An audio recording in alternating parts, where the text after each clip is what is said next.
안녕하세요. 새연에 빠지다의 DJ 민영입니다.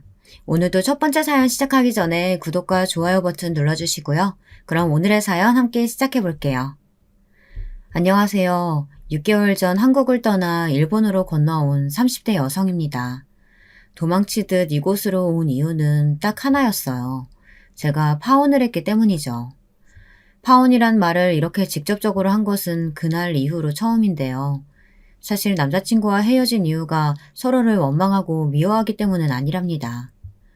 친정 아버지는 부동산을 하시는데요. 집이나 건물을 매매하고 임대하는 일은 물론 본인 스스로도 서울 곳곳에 건물을 가지고 계시는 이른바 건물주죠. 아버지께서 맨손으로 서울에 오셔서는 0부터 시작해 지금까지 하나하나 스스로 만들어내신 것이랍니다. 저는 그런 아버지를 무척이나 존경하고요. 남자친구는 아르바이트를 하면서 알게 됐어요.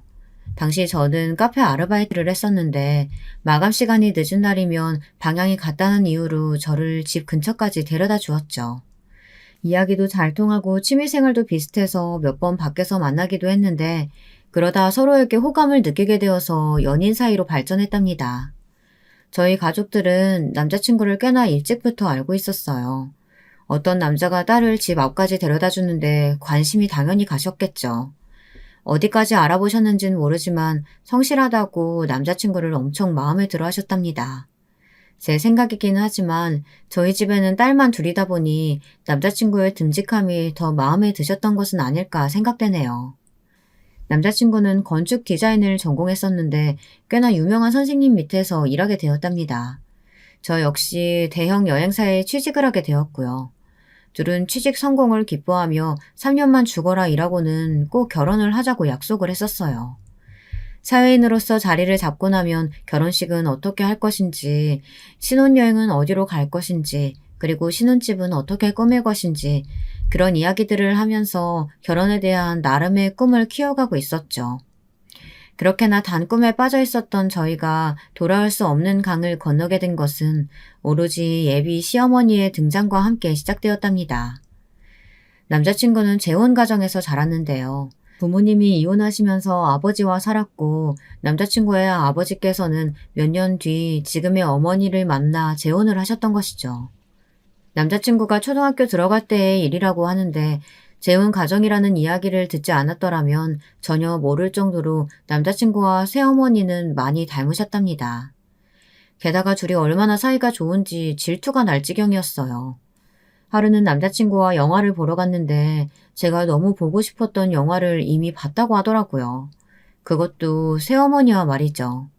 개봉한 지 얼마 되지도 않았던 영화인데 벌써 봤느냐고 했더니 그 영화의 남자 주인공을 새어머니께서 너무 좋아하셔서 개봉한 날 남동생과 함께 셋이서 봤다고 하더군요.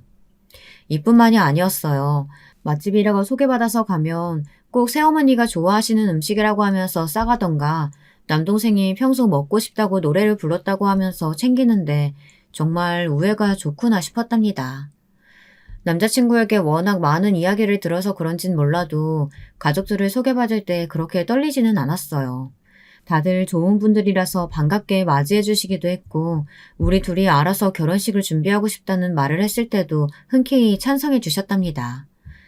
저희 집에서 남자친구를 열렬히 환영했다면 남자친구의 집에서는 저를 무척이나 마음에 들어 하셨죠. 제 이야기를 들은 친구들은 배가 아파서 죽겠다고 저더러 복이 왜 이렇게 많냐고 하며 더러 시샘어린 소리를 하기도 했답니다.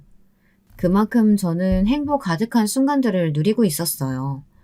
결혼 준비를 하다 보면 그렇게 많이 싸운다는데 저희는 그런 것도 없었어요.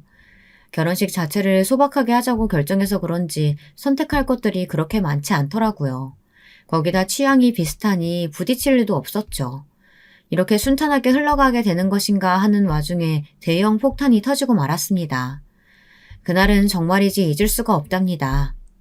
여행사에서 근무하는 저는 여행 코디네이터로 단체 여행을 원하시는 고객님의 니즈에 맞게 일정을 구성하는 일을 하고 있었는데요. 갑자기 저에게 할 말이 있다고 하면서 찾아온 사람이 있다고 하더라고요. 아직 근무 시간이라 나가는 것이 눈치가 보였는데 팀장님께서 심각한 얼굴을 하시고는 얼른 가보라고 하셨죠. 저는 그 표정에 괜히 겁을 먹고는 손님이 계시다는 곳으로 갔어요. 문을 열고 들어갔는데 코를 찌르는 독한 향수 냄새가 확 얼굴로 다가오더군요. 향수 한 병을 통째로 다 부은 것도 아닐 텐데 이렇게 머리가 아플 정도라니 저절로 고개를 젓게 되더라고요. 저는 친절한 목소리로 어떻게 오셨냐고 물었습니다. 실내임에도 짙은 선글라스를 끼고 손에는 화려한 매니큐어를 바른 여성분은 꽤나 나이가 있어 보였어요. 60대 정도로 추정되었죠. 솔직히 말하면 지금껏 제가 만났던 사람들을 통틀어서 최악의 첫인상을 가진 분이셨어요. 머리부터 발끝까지 화려하게 감싸고 있었지만 전혀 어울리지 않는 것들 뿐이라 눈이 어지럽다는 인상을 받았었거든요. 제 인사를 받은 여성분은 한참을 가만히 저를 보고만 있더군요. 그리고는 머리부터 발끝까지 몇 번이나 왕복하며 저를 하나하나 분석하는 것처럼 보였어요. 그 시선을 받고 있는데 온몸이 간지러울 정도로 소름이 돋기는 했지만 저는 차분하게 다시 인사를 드렸죠. 그렇게 한참을 서 있는데 갑자기 저더러 몇 시에 마치냐고 하더라고요. 저는 당황하며 6시 퇴근이라고 말씀드렸고 그럼 그 시간에 맞춰서 다시 오겠다고 하고는 그냥 나가버리셨어요. 저는 어이가 없었죠. 다른 직원들도 무슨 일이냐고 궁금해했지만 저는 아무 대답도 할 수가 없었답니다. 직장 선배는 미친 사람 아니냐고 하면서 그냥 똥 밟았다고 생각하고 무시하라고 했지만 저는 뭔가 석연치 않은 기분에 신경이 곤두섰답니다. 퇴근 시간이 되고 건물을 나섰는데 그 여성분이 저를 기다리고 있더라고요. 역시나 마찬가지로 저를 위아래로 훑어보시더니 저더러 가까운 곳에 가서 이야기를 하자고 하더라고요. 고객님 죄송합니다. 업무 시간이 끝나서요. 내일 다시 와주시겠어요? 내가 일 때문에 여기까지 온 것으로 보여? 내가 누군지 모르는 눈치인데 내가 누군지 알면 그렇게 뻣뻣하게 나오지는 못하지. 실례지만 누구신가요? 일적인 문제가 아니라면 저를 어떻게 아시나요? 나 민석이 엄마야. 이제는 나랑 이야기할 생각이 좀 들어? 민석이는 남자친구의 이름이었어요. 이혼하고 연락이 끊겼다고 했던 남자친구의 친어머니가 갑자기 나타나신 것이죠. 저는 깜짝 놀란 마음을 뒤로하고는 회사 근처 조용한 카페로 남자친구의 친어머니를 모셨어요. 머릿속이 하얗게 변하는 기분이었죠. 도대체 여기를 어떻게 알고 오셨을까? 이 사실을 남자친구는 알고 있을까? 오만 가지 생각들로 혼란스러울 때 남자친구의 친어머니가 먼저 이야기를 꺼내셨어요. 결혼할 생각이라고 들었는데 기대했던 것에 비하면 영 아니네. 입고 다니는 옷도 평범하고 가방도 명품이라 할 것도 아니고 나는 돈 좀 있는 집애랑 결혼하나 싶었더니만 하여튼 보는 눈 하고는. 다짜고짜 무슨 품평회에 참석해서 후기를 읊어대듯 저를 평가하는 말을 하시는데 아찔하더라고요. 아니 사람을 앞에 두고 저런 말을 하는 것이 정상인가 싶었죠. 평소라면 바로 들이받았을 성격이지만 그래도 남자친구의 친어머니라고 하니 꾹꾹 눌러 참아가며 커피를 한 모금 마셨답니다. 남자친구의 친어머니께서는 도대체 무슨 수로 자신의 아들을 만난 것이냐고 비꼬는 목소리로 물어보셨어요. 딱 말투가 너 같은 게 감히 우리 아들을 만나? 이런 감정이 깔려있는 것 같았죠. 저는 흥분하지 않도록 속으로 주문을 걸면서 짤막하게 남자친구와의 만남에 대해 말씀드렸어요. 남자친구의 친어머니는 혀를 차시며 아르바이트를 시키다니 제정신이 아니라고 중얼거리셨죠. 저를 왜 찾아오셨나요? 여기 오신 거 그이도 알고 있나요? 내가 예비 며느리 낯짝 보러 오는데 허락이 필요하니? 앞길 창창한 녀석이 갑자기 결혼한다는 소문이 돌기에 무슨 일인가 싶어서 와봤다.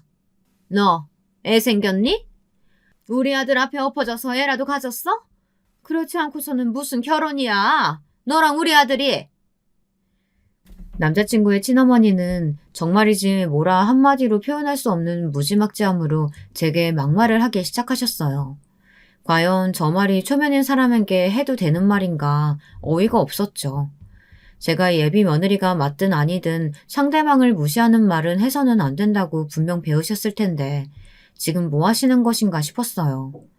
남자친구의 친어머니는 점점 더 말이 심해지시더군요. 급기야 제가 일하는 곳에 오신 이유도 정말 제가 여행사에서 일하는 것이 맞는지 확인하기 위해서라고 하셨어요. 꽃뱀이면 적당히 돈이나 쥐어주고 잘라버릴까 싶어서 확인하러 왔더니 정말 여행사 직원일 줄이야.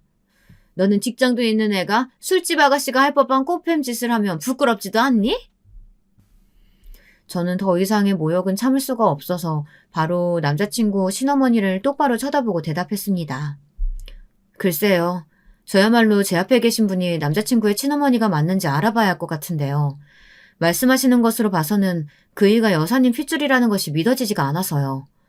그이는 상대방을 배려하는 마음을 가진 사람이죠. 딱 그이 어머님처럼 말이에요. 뭐? 너 지금 말 다 했니? 내가 엄마야. 내가 민석이 엄마라고. 들은 적은 있어요. 이혼하고 단 한 번도 찾아오지 않으셨다면서요. 어떻게 자기 배 아파 낳은 자식을 두고 그렇게 사라질 수 있으세요? 저라면 절대 못할 것 같은데 말이에요. 제 말에 흥분한 남자친구의 친어머니는 벌떡 자리에서 일어나셔서는 테이블 위에 있는 물컵으로 손을 뻗으셨어요. 저는 재빠르게 물컵을 치우면서 드라마를 너무 보신 거 아니냐는 말과 함께 더 이상 이야기를 듣고 싶지 않다고 하고는 그대로 카페를 나섰어요. 등 뒤로 저를 부르며 욕하는 소리가 들렸지만 저는 뒤도 돌아보지 않았죠. 그날 일에 대해 저는 남자친구에게 이야기하는 것이 맞을까 많이 고민을 했습니다. 갑자기 친어머니라는 사람이 등장했다는 사실이 과연 남자친구에게 어떤 영향을 줄지 걱정이 되었거든요. 제가 자세한 상황을 다 알고 있는 것은 아니지만 남자친구는 친어머니에게 좋은 기억을 가지고 있지 않았어요. 남자친구의 친어머니께서는 나름 돈 있는 집안에서 자란 공주님 같은 분이었죠. 그런데 평범한 예비 시아버지를 만나 사랑에 빠졌고 결혼이고 뭐고 다 버리고 결혼을 하셨어요. 하지만 결혼이 어디 동화 속 이야기도 아니고 마음대로 돈을 쓸 수 없는 현실 생활에 화도 나고 지치기 시작하셨죠. 그러다 남자친구를 가진 것을 알게 되었고 한동안은 남자친구를 키우는 재미로 살다가 끝내 과거의 자신에게 미련을 버리지 못해서 하루아침에 이혼서류만 두고 사라졌다고 하시더라고요. 그날이 바로 남자친구의 5번째 생일이었죠. 예비 시아버지께서 백방으로 찾아다니며 만나서 이야기하고 싶다고 하셨지만 남자친구의 친어머니께서는 모든 권리를 다 포기할 테니 자신을 만났다는 사실마저도 잊어달라고 하곤 깔끔하게 정리하셨죠. 이런 이야기를 다 알고 있던 저로서는 갑자기 남자친구의 친어머니라고 하면서 제 앞에 나타난 상황을 받아들이기 쉽지 않았거든요.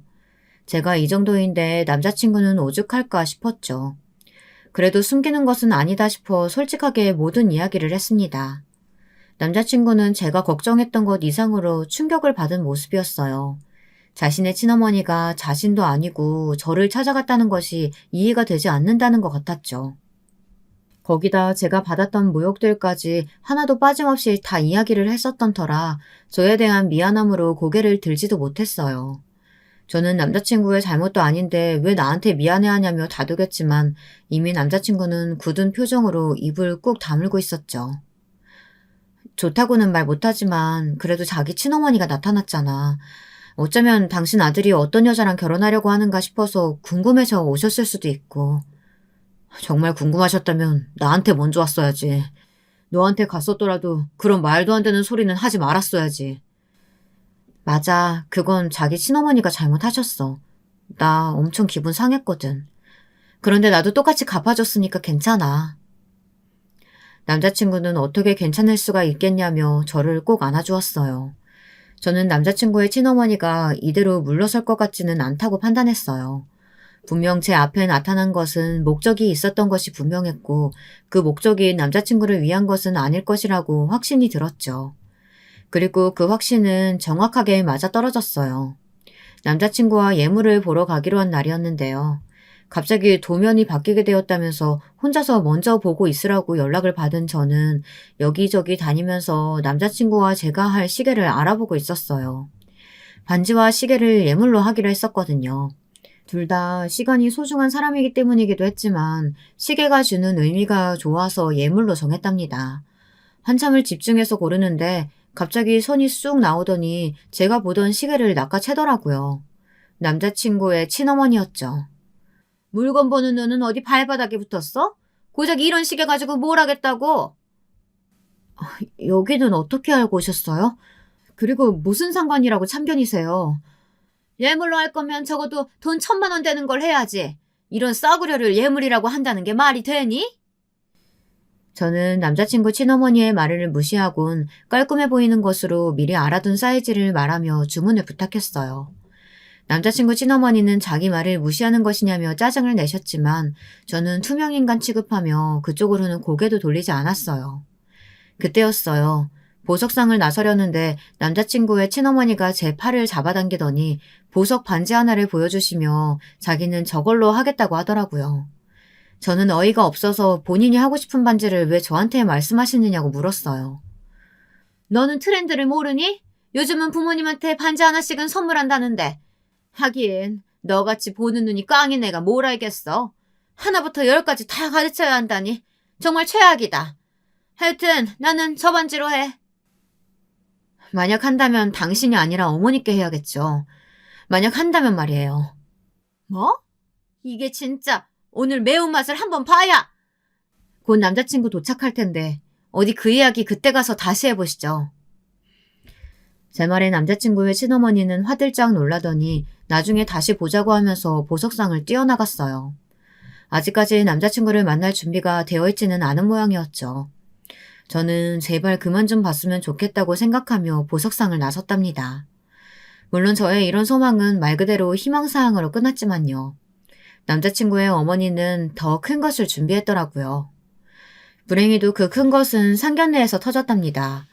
결혼식은 저희가 준비한다고 하지만 결혼 날짜만큼은 어른들의 이야기를 들어야 한다고 하셔서 다 함께 식사를 하기로 했답니다. 저와 남자친구는 중화 요리를 깔끔하게 잘하는 곳으로 예약을 걸었어요.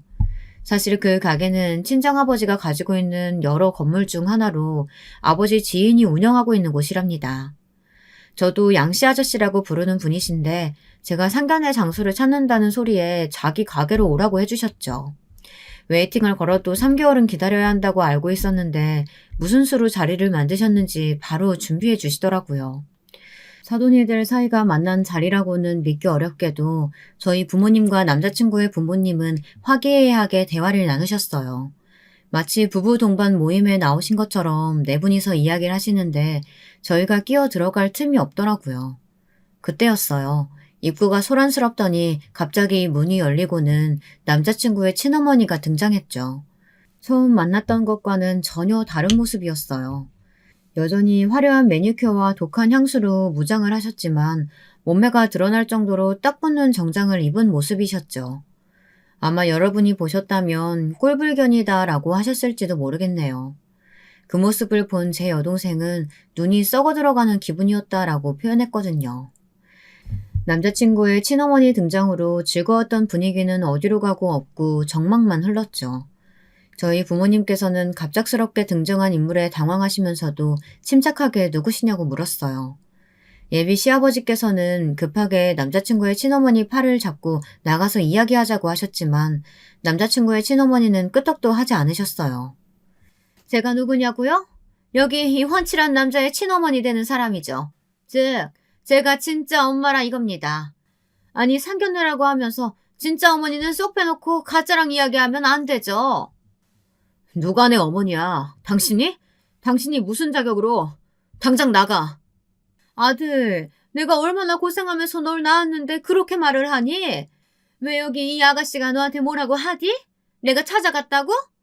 너 내가 그 자리에서 무슨 꼴 당했는지 알면 절대 가만히 있지 못할걸? 제가 왜 그 일을 그이한테 숨기겠어요. 여사님께서 제게 하셨던 말도 제가 여사님께 드렸던 말도 토씨 하나 빼놓지 않고 다 이야기했는데 제 말에 남자친구의 친어머니께서는 적잖게 당황하신 얼굴로 저를 바라보셨죠. 제가 이야기를 할 것이라고는 전혀 생각하지 못했다는 표정이더군요. 예비 시아버지와 남자친구는 어떻게든 남자친구의 친어머니를 끌어내려고 하셨지만 상황은 점점 안 좋게 흘러갔어요. 룸 안이 소란스러워지자 양씨 아저씨도 무슨 일인가 싶어서 들어오셨고요.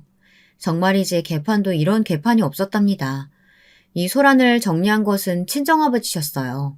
친정아버지께서는 자리를 하나 더 만들어달라고 하시더니 남자친구의 친어머니에게 자리를 권하셨죠.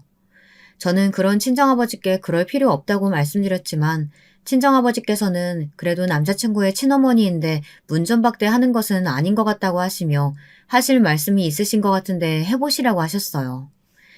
이 난리가 있는 동안 남자친구의 새어머니는 입술을 깨물고는 남자친구의 친어머니 쪽으로는 시선도 돌리지 않으려고 애쓰고 계셨고요. 남자친구는 그런 새어머니의 모습에 걱정스러운 얼굴로 손을 잡아드리고 있었답니다. 하고 싶으신 말이 있으시니 여기까지 오셨겠죠. 대충 흘러가는 이야기 보니 저희 딸아이한테도 찾아가신 모양인데 그저 상견례 자리에 참석하고 싶다는 이유만으로 오신 것은 아닌 것 같으니 하실 말씀 있으시면 하시죠. 바깥 사돈이 참 성격이 시원시원하고 좋으시네요. 제가 고작 상견례 자리 하겠다고 여기까지 왔겠어요? 나름 알아보니 너무 어처구니가 없는 이야기들이 오가는 것 같아서 저라도 나서서 제대로 바로 잡아야겠다 싶어서 왔죠. 저 가짜가 어떻게 후려쳐서 이야기했는지 모르겠지만 우리 아들이 건축 디자인 쪽에서는 이름이 좀 있거든요. 아시죠? 어디서 일하는지. 남자친구의 친어머니께서는 남자친구가 얼마나 훌륭한 스승 아래에서 일을 하고 있는지, 그리고 그 덕분에 이름값이 얼마나 높은지에 대해서 온갖 미사여구를 동원해서 이야기를 하셨어요. 듣고 있기 민망할 정도였죠. 어른에게 할 말은 아니지만 참 사람이 저렴해 보인다고나 할까요? 있어 보이고 싶어 하는 것은 알겠는데 입을 열 때마다 점점 더 말이 이상해지더군요. 친정아버지께서는 여기 앉은 모든 사람이 다 알고 있는 이야기라고 하시면서 정말 하고 싶은 말을 하라고 하셨죠. 저는 태어나서 그런 친정아버지의 모습을 처음 봤는데요. 진짜 카리스마가 이런 것이구나 싶었답니다. 이런 기분은 저만 느낀 것은 아닌 것 같았죠. 기세등등하던 남자친구의 친어머니는 자세를 슬쩍 고치더니 그런 훌륭한 아들을 사위로 맞이하면서 행동으로 보여주는 것이 너무 없는 것 아니냐고 말씀하셨어요. 남자친구의 친어머니의 말에 룸은 삽시간에 얼어붙었어요. 예비 시아버지는 사색이 된 얼굴로 남자친구의 친어머니에게 미쳤냐고 소리를 지르셨어요. 남자친구 역시 무슨 자격으로 그런 말을 하느냐고 외쳤죠. 하지만 남자친구의 친어머니는 아무렇지 않은 얼굴로 친정아버지를 바라보며 자신이 틀린 말을 했느냐고 물었답니다. 지금 자신이 무슨 말씀하시는지 알고는 있습니까? 마치 아들을 거래의 대상처럼 이야기하고 계신데 맞습니까? 거래라니 무슨 그런 상스러운 표현을 쓰세요. 저는 이런 훌륭한 사위 보시는데 뭐라도 좀 내놔야 하는 거 아니냐 이거죠. 가령 예를 들면 건축사무소 하나를 차려준다거나 하는 건 말이죠. 당연히 집은 강남에 40평 정도 되는 곳이어야 하고요. 그리고 몰고 다니는 차도 S급 외제차는 되어야 면이 서지 않겠어요? 결혼식도 그래요. 알아보니까 전통혼례 한다고 하는데 그게 가당키나 합니까? 호텔 딱 빌려서 하객도 1000명 정도 받고 그래야죠. 미쳤어. 미친 것이 분명하다고. 지금 당신이 무슨 소리 하는지 알아? 내가 뭘? 우리 거래처 사람들만 하더라도 400, 500은 되는데 그럼 그 사람들은 오지 말란 말이야? 남자친구는 자신의 결혼식에 왜 오겠다고 하느냐며 꿈도 꾸지 말라고 했지만 남자친구의 친어머니는 들은 척도 하지 않았죠. 저는 그 광경을 보면서 아침 드라마의 한 장면 같다는 생각을 했어요. 그것도 사이코패스가 등장하는 드라마로요. 친정아버지는 말할 가치도 없다는 얼굴을 하고 계셨고 친정어머니께서는 한숨을 내쉬며 동생과 함께 자리에서 일어나셨죠. 남자친구의 친어머니는 확답도 주지 않고 어디를 가느냐고 했지만 갑자기 튀어나온 남자친구의 새어머니에게 가로막혔답니다. 그리고는 믿을 수 없는 광경이 눈앞에 펼쳐졌어요. 가만히 앉아만 계시던 남자친구의 새어머니께서 대뜸 남자친구의 친어머니의 뺨을 세게 후리치시더라고요. 룸에는 쫙 하는 찰진 소리가 울렸죠. 동생과 함께 나가시던 친정어머니께서도 놀란 표정으로 문고리를 잡곤 움직이지 않으셨고요. 마치 정지화면 버튼을 누른 것처럼 아무도 움직이지 않았어요. 그 상황에서 가장 먼저 움직인 것은 남자친구의 친어머니였죠. 감히 날 때려? 가짜 주제에? 누가 가짜야? 네가 버리고 갔으면서 누가 가짜야? 낳기만 하면 다 엄만 줄 알아? 내 자식 결혼해. 니까짓 게 뭔데 나서? 내 자식? 내 배 아파서 낳은 내 자식이 네가 뭔데 그렇게 불러? 그래, 그거 내가 직접 낳아주지 못한 거 얼마나 한이 되었는지 알아? 그런 내 자식을 가지고 장사를 해. 이렇게 중요한 자리에 와서 행패까지 부려가면서. 남자친구의 새어머니는 금방이라도 피를 토할 것처럼 소리를 지르시면서 당장 꺼지라고 말씀하셨어요. 남자친구의 친어머니는 절대로 질 수 없다는 듯 욕을 퍼붓기 시작했지만 양씨 아저씨의 신호에 맞춰 등장한 경비원들에게 끌려서 나가버렸죠. 폭풍우가 지나갔다는 것이 바로 이런 것이구나 싶더군요. 그 자리에 있는 그 누구도 쉽게 입을 열지 못했어요. 그렇게 저희의 상견례는 끝이 났답니다. 상견례가 있고 나서 한동안 저도 남자친구도 먼저 이야기를 꺼내지 못했어요. 그만큼 그날의 일은 양가 어른들에게 충격이었고 저와 남자친구에게는 상처가 되었거든요. 친정어머니께서는 굳이 그런 상황을 알면서도 결혼을 해야겠냐고 물어보셨어요. 남자친구가 좋은 사람인 것도 알고 있고 상견례 자리에서 인사를 나눴던 사돈도 좋은 분이지만 남자친구의 친어머니를 받아들이기는 쉽지 않다고 하셨죠. 경박하고 몰상식한 말을 내뱉는 것은 그럴 수 있다고 하지만 자기 자식을 이용해서 한탕 해보겠다는 심보가 보여 도저히 참을 수가 없다고 말이죠. 저는 입이 10개라도 할 말은 없었지만 고작 남자친구의 친어머니 때문에 남자친구와 헤어지고 싶지는 않았어요. 내가 결혼하는 사람은 남자친구지 그 친어머니가 아니잖아. 어차피 지금까지 모르고 살았던 사람이고 결혼만 잘 넘기면 앞으로도 안 볼 사람일 수 있는데 그 사람 때문에 남자친구랑 헤어질 필요가 있나 싶어서요. 결혼이라는 거 얼핏 보면 다른 환경에서 살아온 두 사람이 서로를 동반자로 삼아 함께 살아가는 것처럼 보일 수도 있지만 그게 전부는 아니야. 두 사람이 가족이 되면 그 두 사람과 관련 있는 다른 사람들도 엮이는 거야. 너 그 친어머니란 사람이랑 앞으로 안 보고 산다고 장담할 수 있어? 그래도 남자친구는 죄가 없잖아요. 그 가족들도 그렇고요. 미꾸라지 한 마리가 웅덩이 흐리게 만들면 그 웅덩이는 더 이상 깨끗한 곳이 아니야. 그 미꾸라지 한 마리 없앤다고 해결될 줄 알지? 전혀 아니다. 친정어머니께서는 어떻게든 제 마음을 돌리고 싶어 하셨지만 저는 고집스럽게 헤어지지 않겠다고 말씀드렸어요. 가만히 듣고 계시던 친정아버지께서는 서로 의논을 해보라며 말을 아끼셨죠. 상견례 이후 일주일 만에 다시 만난 남자친구의 얼굴은 정말이지 말로 표현하기 힘들 만큼 상했더군요. 제대로 식사를 챙기지도 못했는지 아예 반쪽이 되었더라고요. 남자친구와 마주하고 있는데 그 누구도 먼저 입을 열 수가 없었어요. 어떤 말로 시작해야 할지 난감했죠. 용기를 낸 쪽은 저였어요. 그날 어머니 많이 놀라신 것 같은데 괜찮으셔? 병원에 계셔. 자꾸 몸에 힘이 없다고 하셔서 입원해서 경과를 좀 보기로 했거든. 저는 남자친구의 새어머니 소식에 깜짝 놀라고 말았어요. 마지막에 온몸으로 화를 내시던 모습이 생생하게 떠오르면서 마음이 불편했죠.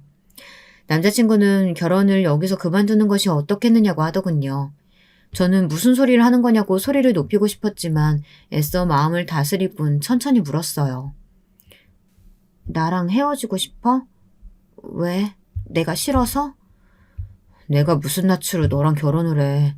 상견례에서 그 난리를 쳤는데 그 사람이 내 친어머니로 살아있는 이상 무슨 수로 내가 결혼하자는 말을 해. 당신 결혼하면 친어머니 모시고 살 거야? 미쳤어? 그리고 그 여자는 내 어머니가 아니야. 나를 낳았다고 해서 다 어머니가 되는 것은 아니잖아. 할 수만 있다면 내 몸 안에 있는 그 여자 피 다 뽑아버리고 싶은 심정이야. 그럼 뭐가 문제야. 행패를 부린 것도 맞고 앞으로도 어떻게 나올지 상상조차 되지 않는 것도 맞지만 그렇다고 해서 우리가 그 사람 무서워서 헤어지는 건 아닌 것 같아. 남자친구는 전혀 예상하지 못했다는 얼굴로 정말 그렇게 생각하느냐고 몇 번이나 물었어요. 저는 확신에 찬 목소리로 그렇다고 말했죠. 남자친구는 친어머니와 만나서 이 문제를 해결해보겠다고 했어요. 저는 괜한 스트레스 받지 말고 그냥 무시하자고 했지만 남자친구는 무슨 일이 있어도 이것은 자신이 나서야 해결되는 것이라고 말하며 자신을 믿고 기다려달라고 했죠. 그리고 어떤 일이 있었는지는 모르겠지만 남자친구의 친어머니께서는 상견례의 무례를 용서해달라고 하며 먼저 사과를 했답니다. 저는 남자친구에게 어떻게 했느냐고 물었지만 남자친구는 웃기만 할 뿐 대답해주지 않았죠. 남자친구의 친어머니는 앞으로 저희 결혼에 그 어떤 첨언도 하지 않겠다고 약속하고는 처음 나타났을 때와 마찬가지로 소리 소문 없이 사라졌어요. 저희는 결혼 전에 크게 액땜을 했다고 생각하며 잊고 있었죠. 하지만 남자친구의 친어머니는 평범한 사람과는 많이 다른 것이 분명했어요. 너무나도 의외의 순간에 다시 돌아오셔서는 끔찍한 일을 저지르고 가셨죠. 저희는 전통 혼례를 준비하고 있었어요. 그날은 옷도 사전에 입어보고 전통 혼례를 치르는 과정을 미리 알아보기 위해 답사를 다녀왔습니다. 설레는 것도 잠시 생각보다 복잡한 의상과 과정에 저희는 오전 잠깐 움직였을 뿐인데 바로 지쳐버렸어요. 둘이서 점심을 어떻게 할까 이야기를 하다가 남자친구가 친정 아버지의 부동산이 근처에 있으니 함께 점심을 먹을 것을 권하더라고요. 저야 거절할 이유가 없었으니 바로 친정 아버지에게 전화를 넣었죠. 친정 아버지께선 기분 좋은 목소리로 근처 부대찌개 집으로 오라고 하셨어요. 남자친구가 부대찌개를 무척이나 좋아하거든요. 저희는 점심 이후에 무얼 할지 이야기를 하며 약속 장소를 향했죠. 그런데 그곳에서 남자친구의 친어머니를 마주하고 말았답니다. 무슨 일이라도 있으셨는지 얼굴은 벌겋게 달아오른 모습으로 저희를 보자마자 눈을 뒤집고 오셔선 남자친구의 곁에 서 있는 저를 밀치고는 남자친구를 자신의 쪽으로 잡아당기지 않겠어요. 정말 순식간에 일어난 일이었어요. 그리고 전혀 예상하지 못했던 일이기도 하고요. 정신을 차린 남자친구는 자신의 팔을 붙들고 있는 친어머니의 손을 강하게 뿌리치며 이게 무슨 짓이냐고 외쳤어요. 하지만 남자친구의 친어머니께서는 고집스럽게 남자친구의 팔을 붙잡곤 당장 저와 헤어져야 한다고 말했죠. 남자친구는 다 정리된 이야기 가지고 무슨 헛소리를 하느냐고 했지만 남자친구의 친어머니는 절대 결혼은 안 된다고 하더라고요. 가게 앞에서 벌어진 소란에 당연히 친정아버지께서 나오셨죠. 친정아버지도 남자친구의 친어머니를 발견하고 흠칫 놀라시더니 여기에는 무슨 일이냐고 말씀하셨어요. 온갖 무게는 다 잡더니 고작 하는 일이 창문 걸레질이야? 저 나이 먹도록 창문 닦기나 하는 집이랑 네가 뭐가 부족해서 결혼을 한다는 거야? 네 월급이 고스란히 다 저 집구석 먹여 살리는 것으로 들어갈 게 뻔한데 정신 차리라고. 무슨 헛소리야. 아버님이 창문 닦기라니. 그리고 설사 그렇다고 하더라도 당신이랑 무슨 상관 있는데? 왜 상관없어? 아무리 그래도 창문 닦기나 하는 거지를 사돈으로 둘 수는 없지. 당장 파혼해. 저는 호들갑을 떨면서 남자친구에게 파혼을 요구하는 남자친구의 친어머니를 가만히 보다가 긴 한숨을 내쉬었습니다. 아무래도 친정아버지께서 청소하는 모습을 보신 것 같은데 어디서부터 잘못을 바로잡아야 하는지 감이 잡히질 않았어요. 하지만 남자친구의 친어머니는 점점 더 심한 말을 하기 시작했죠. 내가 처음 봤을 때부터 알아봤어. 내 말이 딱 맞지? 전혀 꽃뱀이 확실하다니까? 우리 아들 등골이나 빼먹고 살려고 그렇게 기를 쓰고 결혼하려는 거였어. 세상에 내가 오늘 그 꼴을 안 봤으면 어쩔 뻔했어? 닥쳐. 함부로 떠들지 마. 그런 사람 아니니까. 당신이 뭘 한다고 그렇게 떠들어? 너야말로 정신 똑바로 차려. 아무리 눈에 콩깍지가 씌어있다고 해도 어떻게 저런 애를. 너 말해봐. 전현이 너 앞에서 엎어진 거 맞지? 아니면 무슨 약점이라도 잡혔어? 내가 해결해 줄 테니까 다 말해봐. 그만 좀 해. 남자친구의 친어머니는 차마 듣고 있기 어려운 말들을 쏟아냈어요. 만약 저 혼자였다면 바로 들이받고 따졌을 텐데 불행히도 그 자리에는 친정아버지께서 계셨죠. 친정아버지는 주먹을 부르르 떨면서 남자친구의 친어머니를 노려보셨어요. 그때였습니다. 가게에 계셨던 사장님께서 친정아버지를 발견하시고는 바로 나오시더라고요. 아이고 어르신, 여기는 어쩐 일이세요? 부대찌개 드시러 오셨으면 얼른 들어오지 않으시고요. 안 그래도 예비 사위가 부대찌개를 좋아한다고 해서 들렸는데 사정이 좀 생겨서 말이지. 아무리 그러셔도 여기까지 오셨는데 드시고 가셔야죠. 그러지 마시라고 했는데도 매번 저희 가게 창문도 닦아주시고 다른 층 사람들도 복도니 계단이니 어르신께서 오셔서 손수 봐주셔서 얼마나 고마워하는지 몰라요. 세도 저렴하게 받으시면서 청소까지 다 해주시다뇨. 가게 사장님께서 연신 허리를 숙이며 감사함을 표하자 남자친구의 친어머니의 표정이 점점 이상하게 변해갔죠. 건물의 다른 가게 사장님들도 친정아버지가 오셨다는 소식을 들었는지 너도 나도 1층으로 내려오셨어요. 몇몇 분들은 친정아버지 오시면 드리려고 준비한 선물이 있다며 양손 무겁게 잔뜩 챙겨오셨죠. 친정아버지께서는 뭐하러 이런 것들을 준비하느냐고 하셨지만 다들 부동산에 인사 갈 때마다 안 계셔서 자기들 건물에는 언제 오시나 하고 기다렸다고도 하셨답니다. 친정아버지께서는 그 많은 건물을 가지고 계시면서도 한 달에 월세를 근처에 70%만 받고 계셨어요. 코로나가 끝났다곤 하지만 여전히 힘든 곳이 많다고 하시며 월세를 올리지 않으시더라고요. 코로나로 다들 힘들었을 때는 2년 동안 월세를 30%만 받으실 정도였죠. 그 덕분에 친정아버지의 건물에는 공실이 없기로도 유명했답니다. 사람들이 너도 나도 나와서 친정아버지께 인사를 드리자 남자친구의 친어머니는 하얗게 질린 얼굴로 저와 친정아버지를 번갈아 바라보았죠. 남자친구 역시 친정아버지가 부동산을 한다고만 생각했지 건물을 가지고 계시는 것까지는 모르고 있었기 때문에 놀란 얼굴이었어요. 그러니까 사돈 어른이 창문 닦기가 아니고. 창문이요? 아, 그거요? 아, 우리 어르신이 한 달에 한 번씩 와서 어디 고장난 건 없나 불편한 건 없나 봐주시면서 꼭 유리창을 닦아주시거든요. 다른 층은 사람 시켜서 해주시는데 꼭 1층은 직접 해주시네요. 내 건물인데 그럼 내가 청소해야지 누굴 시켜? 그리고 이렇게 관절에 기름칠을 좀 해줘야 잘 움직이지. 가만히 있기만 하면 몸이 굳어서 안 돼. 남자친구의 친어머니는 갑작스럽게 전개된 일들에 적응이 되지 않는 얼굴이었어요. 저는 파혼이란 말을 어디서 하느냐고 했죠. 파혼이란 단어에 정신이 번쩍 든 남자친구의 친어머니는 제 손을 잡고는 자기가 실성을 한 것 같다고 하며 방금 있었던 일은 잊어달라고 말했어요. 하지만 친정아버지께서는 이미 화가 머리 끝까지 나신 상태였죠. 친정아버지께서는 가게 사장님들께 양해를 구하고는 제가 있는 쪽으로 오셔서 제 손을 잡고 있던 남자친구의 친어머니 손을 채내셨어요. 사돈, 제가 잠시 정신이 나갔었나 봐요. 제가 사람을 잘못 보고 해서는 안 될 말을 했네요. 우리 아들 얼굴 봐서라도 한 번만 넘어가 주세요. 네? 이전 일들이 불편하긴 했지만 그래도 제가 예비 사위 얼굴 봐서 참으려고 했는데 참 이제는 무슨 말을 하셔도 듣고 싶지 않네요. 너도 더 이상 고집 부리지 말고. 아버지, 갑자기 그게 무슨 말씀이세요? 무슨 말이기는 저쪽에서 저렇게 파혼을 원하는데 당연히 파혼해야지. 저는 깜짝 놀라서 아니라고 했지만 이미 친정아버지께서는 들은 척도 않으시고는 남자친구에게 깔끔하게 정리하는 것이 좋겠다고 말씀하셨어요. 남자친구는 그런 친정아버지의 말에 고개만 숙이고 있었죠. 저는 절대 안 된다고 이야기를 했지만 눈가가 붉어진 얼굴로 저를 바라보시는 친정아버지의 모습에 더 이상 말을 이을 수가 없었어요. 순간 아차 싶더라고요. 친정아버지께서 어떤 말을 들으셨는지 주마등처럼 머릿속을 지나갔기 때문이에요. 감히 내 딸한테 금이야 오기야 키워온 내 딸을 꽃배 취급하고 뭐 어쩌고 어째? 우리 딸이 엎어져? 약점을 잡아? 그런 더러운 말로 우리 딸 얼굴에 똥칠하는데 내가 어떻게 저 집이랑 사돈을 맺어? 아버지, 그건요. 네, 알겠습니다.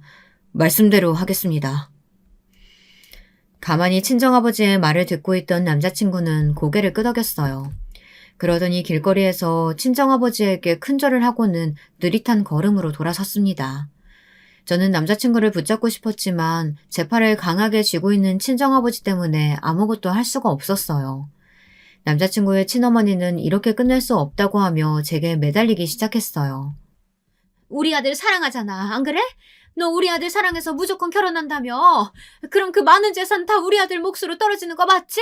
그치? 이거 놓으세요. 귓구멍이 막히셨어요? 지금 저희 당신 때문에 파혼했잖아요. 그런데 끝까지 이렇게 돈 얘기하고 싶으세요? 남자친구의 친어머니는 이렇게 헤어지는 것은 아니지 않느냐고 하며 저더러 남자친구를 사랑한다면 당장 부모님을 설득하라고 했어요. 지금 이 상황을 만든 것이 누구인데 저런 정신 나간 소리를 하는 건지. 정말이지 당장이라도 달려가 남자친구의 친어머니 멱살을 잡고 흔들고 싶었지만 저는 얌전히 친정아버지를 따라 그 자리를 벗어났습니다. 아마 이야기를 들으신 분들은 무슨 일이 이렇게 태풍을 휩쓸고 지나가는 것 같냐고 하실 수도 있으실 것 같아요. 실제로 저는 그런 기분을 느꼈거든요. 그날 그 거리에서 남자친구의 친어머니를 만나 천국과 지옥을 오갔으니까요. 친정아버지께서는 결혼 준비로 인해 생긴 손해는 우리 쪽에서 다 정리하는 것으로 하자고 하시며 제게 힘들겠지만 미련을 버리라고 하셨어요. 저는 대답하지 않았지만 이제는 그래야 할 때가 왔다고 생각했죠. 하지만 일이 그렇게 깔끔하게 떨어지지는 않았어요. 일주일 뒤 저는 한 통의 내용 증명을 받았어요. 직장으로 날라왔죠. 다들 무슨 일인지 궁금해하는 표정으로 제 주변을 오가더군요. 안 그래도 파혼으로 한바탕 몸살을 앓았는데 이제는 내용 증명이라니. 참, 내 팔자가 왜 이런가 싶었어요. 아무리 생각해도 내용 증명을 보낼 만한 곳이 없다고 생각하며 뜯어본 저는 너무 놀라서 미쳤다고 소리를 지르고 말았죠. 제 목소리에 다들 무슨 일이냐고 모여들었지만 저는 서둘러 자리를 박차고 일어나 팀장님께 반차를 쓰겠다고 말씀드렸어요. 사색이 된 저의 표정에 팀장님도 심각한 얼굴로 당장 가보라고 하셨고요. 저는 수근거리는 소리를 뒤로하고는 택시까지 타서는 집으로 향했습니다. 때마침 부모님께서 다 계셨죠. 저는 떨리는 손으로 내용 증명을 보여드렸어요. 두 분의 반응 역시 저와 다르지 않았답니다. 내용 증명을 보낸 사람은 다름 아닌 남자친구의 친어머니였죠. 파혼으로 인한 위자료를 청구한다고 되어 있더라고요. 일방적으로 파혼을 진행하는 바람에 남자친구가 정신적으로도 충격을 받았지만 사회적 체면에도 손상이 있었으니 그에 합당한 위자료를 청구한다는 내용이었어요. 친정 어머니께서는 끝까지 읽지도 못하고 비틀거리시다 자리에 누우셨답니다. 친정 아버지께서는 몇 번이나 읽어보시더니 긴 한숨을 내쉬셨어요. 마지막에 청구한 위자료는 무려 5억이었거든요. 친정아버지께서는 이 일을 어떻게 처리하면 좋겠느냐고 하셨어요. 아마도 남자친구는 모를 거예요. 다 그 여자가 저지른 일이겠죠. 위자료 청구라니. 파혼이 누구 때문에 벌어진 일인데. 누가 했든 내용 증명이 날라왔으니 무슨 액션이라도 취해야 하지 않겠니? 돈을 주고 떨어지라고 하는 것이 가장 쉬운 방법이겠지만 그 어떤 눈먼 돈이라도 그 여자 주머니로 들어가는 꼴은 못 보겠고 그렇다고 소송을 하자니 자꾸 엮이는 것 같아서 기분이 좋지는 않구나. 친정아버지께서는 차분히 제가 선택할 수 있는 상황에 대해 말씀하시고는 어떤 방법이 가장 좋겠느냐고 하셨어요. 하지만 저는 그 방법으로도 내키지가 않았죠. 그래서 저는 친정아버지에게 남자친구의 친어머니가 이렇게까지 하는 것에는 이유가 있는 것 같다고 솔직하게 말씀드렸어요. 가만히 듣고 계시던 친정아버지께서는 어디론가 전화를 걸고는 나가서 만나보라고 하더군요. 도움이 될 것이라고 말이죠. 친정아버지의 소개로 알게 된 사람은 건물의 세입자 중 하나인 탐정사무소에서 일을 하는 사람이라고 했죠. 말은 탐정이라고 하지만 여기저기 부탁받은 일을 해주기도 하는데 제 이야기는 대충 들어서 알고 있다고 하더군요. 그리고 3일 안에 남자친구의 친어머니에 대해 알아봐주겠다고 하셨죠. 그로부터 3일 동안 저는 2차례의 내용 증명을 더 받아야만 했습니다. 제가 반응을 보이지 않자 초조해지신 건지 아니면 간이 커진 건지 위자료의 금액은 점점 더 커져서 마지막에 받은 내용 증명에는 무려 10억을 달라고 되어 있더라고요. 이건 뭐 너무 쉬운데요. 집 나갔다가 다시 돌아와서는 가업을 물려받기는 했는데 머리가 없으면 노력이라도 하던가. 이도저도 아니다 보니까 이제는 빚만 남아서 당장 해결해야 할 돈이 8억 정도 되더라고요. 지난 사람들 여러 등치고 다닌 모양인데 그리고 그쪽에서도 아들의 존재를 알았는지 지난주부터는 아들 회사로 찾아가선 돈을 달라고 했었나 보더라고요. 저는 충격적인 이야기에 입이 다물어지지 않았어요. 돈 문제가 있을 것이라고는 생각했지만 이 정도라고는 생각지도 못했거든요. 거기다 헤어지기는 했지만 남자친구가 피해를 보고 있다고 생각하니 마음 한쪽이 아프기도 했고요. 저는 그 사실을 가지고 친정아버지를 찾아갔어요. 그리고는 사기죄와 협박죄로 남자친구의 친어머니를 고소할 방법에 대해 알아보고 싶다고 말했죠. 친정아버지께서는 쉬운 일이 아니라고 하시면서 도와주겠다고 하셨고요. 저는 바로 행동으로 옮겼어요. 파혼까지 가게 된 상황에 대한 증거들과 증언들을 모아 보내면서 오히려 협박죄로 고소를 걸었죠. 그리고 남자친구의 친어머니에게 돈을 빌려준 사람들을 찾아가 법적인 도움을 줄 테니 남자친구의 친어머니를 사기죄로 고소해달라고 했고요. 솔직히 이렇게까지 할 생각은 아니었지만 저는 어떻게든 남자친구의 친어머니를 도려내어 2번 다시 남자친구 근처에도 그리고 제 주변에도 존재할 수 없도록 만들고 싶었답니다. 저의 이런 행동에 당황한 것은 남자친구의 친어머니였어요. 돈을 세게 부르면 어느 정도 협상의 여지가 생길 것이고 그 와중에 돈을 좀 챙겨서 도망갈 생각을 했던 모양이더라고요. 하지만 제가 역으로 고소를 하겠다고 나서자 발등에 불이 떨어진 것이나 다름없었죠. 이 다음에야 다들 예상하시는 대로 흘러갔습니다. 남자친구의 친어머니는 사기죄가 인정되어 교도소로 들어간다고 하네요. 그리고 저는 몰랐는데 친정아버지께서 역으로 정신적 피해 보상금을 위자료로 청구해 결국은 남자친구의 친어머니가 운영하는 회사가 도산되었다고 하더라고요. 쌤통이죠. 파혼이라는 폭풍우가 지나가고 조금은 안정을 되찾은 제가 이렇게 이야기를 꺼내게 된 것은 사실 어제 남자친구의 소식을 들었기 때문입니다. 다니던 회사를 그만두고 산촌 벽지를 다니면서 형편이 어려운 사람들의 고장난 집을 수리해주고 있다고 하더라고요. 참 좋은 사람이었는데, 말 그대로 밝은 미래로 가득 찬 사람이었는데, 많이 아쉽고 안타깝네요. 제 이야기 들어주셔서 감사합니다. 여러분, 두 번째 사연 시작하기 전에 좋아요와 구독 꼭 눌러주실 거죠? 그럼 두 번째 사연 바로 시작합니다. 요즘 우울감이 너무 심해서 마음이 안 좋지만 그런 와중에 결정 하나는 그래도 잘한 것 같아서 그걸로 위안을 삼고 있어요. 다들 살다 보면 꼭 선택을 해야 될 때가 있고 그게 옳은지 아닌지 몰라서 불안하실 때가 있잖아요. 저에겐 그게 결혼이었답니다. 이 상황을 말하려면 1년 전 얘기를 해야 될 것 같은데 불과 저에게는 1년도 채 되지 않은 시간 동안 너무 많은 변화들이 앞구르기 하듯 일어났어요. 저도 혼란스럽고 제 주변도 다들 놀라있지만 모두 제 눈치를 보기 바쁜지라 딱히 말들은 안 하고 있어요. 일단 1년 전 저는 한 남자를 만나게 되었어요. 그리고 아주 뜨거운 연애를 하고 그 안에 별의별 우여곡절을 다 겪으면서 결혼을 결심하게 되었는데요. 당시 저와 남친은 31살, 35살의 남녀로서 연애를 이어가게 되었어요. 전 그전 연애에서 아주 아프게 되었던 경험이 있기 때문에 더더욱 조심스러웠는데 그런 부분을 남친은 해소시켜주고 싶어 했어요. 우리 지영이가 상처를 많이 받았구나. 그거 오빠가 다 해결해줄게. 오빠만 믿어. 나랑 연애하고 만나면 진짜 정말 행복해질 거야. 자신 있어, 오빠는. 어디를 봐도 너무 다정한 남친이라 흠잡을 것이 없었지만 모든 연애가 다 그렇듯이 좀 만나다 보니까 약간은 신경 쓰이는 부분들이 있더라고요. 바로 가끔씩 연락이 안 된다는 것이었어요. 다름 아닌 밤 시간에 말이에요. 처음에는 좋아하는 감정들이 너무 커서 그냥 잘 지냈었지만 시간이 지나면서 저도 약간은 물어보게 됐어요. 저 오빠 어젯밤에는 왜 그렇게 연락이 안 됐어? 나 근처 마트에 갔다가 오빠 뭐 사다 줄까 해서 밤 9시쯤 전화했었는데 계속 전화 안 받더라고. 일찍 잤던 거야? 그랬더니 남친은 그제서 생각이 났는지 꽤나 피곤한 목소리로 말을 하더군요. 아, 그때 지영이가 전화했던 거야? 나 요즘 일이 너무 바빠서 정말 정신없이 잠들어 있었어. 연락 못 받아서 미안해. 걱정했었겠다.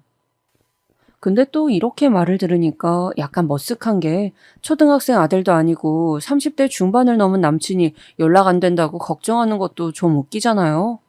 굳이 신경 쓸 건 아닌데 중간중간 맥이 뚝뚝 끊기는 연락이 약간은 마음에 걸리더라고요. 그리고 이런 패턴은 갈수록 일정하게 이어져서 불만인 와중에 약간은 다투기도 했어요. 앞서 말했지만 저도 약간은 예민했던 것 같기도 하고요. 오빠, 왜 맨날 밤만 되면 연락이 안 돼? 얼마 전에 친구들 만나러 간다더니 그때도 내가 몇 번이나 전화 걸었는데 안 받더라? 내가 연락 안 되면 답답해하면서 왜 오빠는 그래? 사실 우리의 연애는 꽤 불타올랐고 매일 만나서 그런지 서로가 좀 편하게 느껴지기는 했는데요. 그러다 보니 불만을 말하는 것도 점점 쉬워지고 자꾸 서로를 속박하게 되더라고요. 지영아, 친구들이랑 얘기하다 보면 전화 못 받을 수도 있잖아. 그리고 그때 너가 연락이 안 된 건 나랑 톡하다가 갑자기 답이 없으니까 궁금해서 전화했던 것뿐이야. 그런데 너는 내가 누구 만나러 가는지 알면서도 꼭 전화해서 확인을 하고 너무 불편해. 이때 저도 뜨끔했던 게 제가 이러는 게 다 이유가 있긴 했어요. 예전에 만나던 남친, 그러니까 저를 아주 아프게 했던 사람이 있는데 그렇게 게임 중독이었거든요. 제가 엄청 바짝 붙어서 조사했을 때 여자랑 관련된 건 아니었어요. 그런데 툭하면 틀어박혀서 게임이나 하고 있고 나중엔 도박까지 손을 대는 걸 알게 되었답니다. 거짓말에 거짓말 연속을 계속 당하다 보니 저도 그 다음 연애 때 아무래도 저런 잔재를 끌고 왔었나 봐요. 그런데 이전 연애를 너무 깊숙이 받아들이고 의심이 커진 게 문제였는지 이후로 남친이 조금 저에게 식은 듯한 반응을 보이는 거예요. 아, 지영아, 이번 주에 만나자고? 미안한데 내가 이번에 부모님과 어딜 가야 해. 이번 주랑 다음 주 계속 가족 행사가 있거든. 다시 연락할게. 이러면서 뭔가 목소리도 좀 평소 같지 않고 만나는 걸 미루더라고요. 이때부터는 뭔가 대세가 역전이 되었달까요? 제가 외려 안달나기 시작한 거예요. 이렇게 남친을 못 보는 2주간은 정말 허벅지를 찔러가면서 보고 싶은 걸 아주 꾹꾹 참기에 이르렀어요. 이럴수록 안달하면 남자가 더 질릴 수도 있다. 밀고 당기기를 잘해야 한다는 것도 저도 은연중에는 알고 있었으니까요. 그래서 먼저 연락 온 남친에게 뭔가 더 잘 보이고 싶어서 약간 설레발을 내밀게 되었답니다. 이때 남친은 조금 놀라는 눈치이긴 했지만 그래도 다시 한번 저에게 반한 듯해서 저 역시 약간은 뿌듯했어요. 오빠, 이번에 어머님 아버님도 한번 소개시켜주면 안 돼? 저번에 우암산 등산하시는 거 좋아하신다고 했었잖아. 코로나로 불편하니까 집에서 뵙기는 좀 그렇고 내가 간단한 간식 준비해서 갈게. 전에도 오빠가 나를 얼른 부모님께 소개시켜드리고 싶다고 했었으니까 이번에 가면 안 돼? 제가 먼저 부모님을 챙겨드리든 말을 했더니 남친 역시 너무 좋아하는 거예요. 그래서 이때 얼른 약속을 잡았고 만난 지 3개월 만에 남친 부모님을 뵙게 된 거예요. 결혼이고 뭐고 할 심산으로 본 건 아니었지만 저도 그만큼 남친이 마음에 들다 보니 이례적으로 이렇게 속도를 내게 되었답니다. 등산을 좋아하신다는 부모님 얘기를 듣고 간단하게 단 것으로 기분 전환하실 수 있도록 화과자랑 초콜릿, 그리고 보리차나 건강에 좋다는 것들을 모아서 간식으로 포장을 했어요. 이렇게 부담 없이 얼굴 마주하고 잠깐 인사를 드렸는데 생각보다 반응이 무척 좋으신 거예요. 아버님은 말수가 별로 없으셨지만 어머님이 엄청 저를 마음에 들어 하시고 좋아하셨어요. 아이고, 우리 민재 여친이구나. 내가 얘기 많이 들었어. 우리 본다고 여기까지 오고 말이야. 정식으로 집에 초대했으면 좋을 텐데 어쩌다가 여기까지 왔어? 이렇게 깜짝 파티를 해줄 줄 몰랐어. 아, 세상에, 이게 다 뭐야? 나랑 민재 아빠랑 좋아하는 것들로만 갖고 왔네.